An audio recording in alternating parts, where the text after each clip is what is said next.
हो वो हम पे राज कर रहा है मात्र 10% होकर के। दोस्तों आप स्वयं अनुमान लगाइए कि इस समय जब हम सब इतने सक्षम हैं, इतने सबल हैं, इतने ताकतवर हैं, इतने पढ़े लिखे हैं, फिर भी हम सबको संघर्ष करना पड़ रहा है, तो उस समय इनके साथ कितना ज्यादती हुआ होगा। इनको जब ये गए विद्यालय में पढ़ने के लिए तो वहाँ जो टीचर थे आप जानते होंगे वो अपर कास्ट मतलब ब्राह्मण ठाकुर से ही संबंधित होते थे। उनको ये कहा गया कि नहीं आप चलो बाहर चलो, उन्हें गेट से बाहर निकाल दिया जाता था पढ़ने में संघर्ष। उसके बाद एक बात सुन लीजिए स्पष्ट, जब जुनून हो, कुछ कर गुजरने की क्षमता हो और फिर निर्णय लेने का साहस हो तो दुनिया का कोई भी ताकत उस बच्चे को चाहे उस किसी भी व्यक्ति को रोक नहीं सकता है। वो अपने टॉप पे पहुंचेगा और वही स्थिति बाबा साहब हुआ।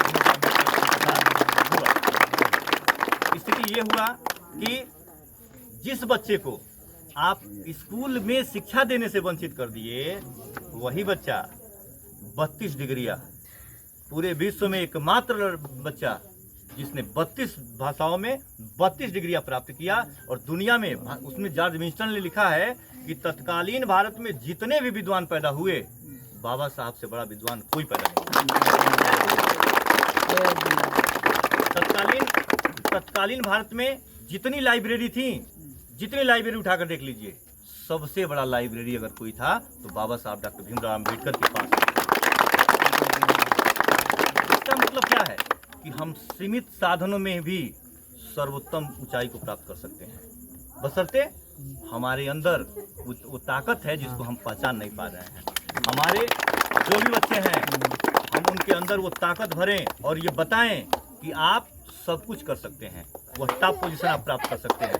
दोस्तों, जिस बच्चे को इन्होंने पढ़ाई से वंचित किया, जिनको तिरस्कार से भगाया गया, जिनको तरह तरह से प्रताड़ित किया गया, अगर तुम अपने आप को हिमालय समझते हो, पर्वत समझते हो, तो तुम्हारे उस चोटी पे वो व्यक्ति बैठा है बैसाखी लेकर। एक बात और, एक छोटा सा उदाहरण उनके त्याग और बलिदान का हम देना चाहेंगे। उनके त्याग और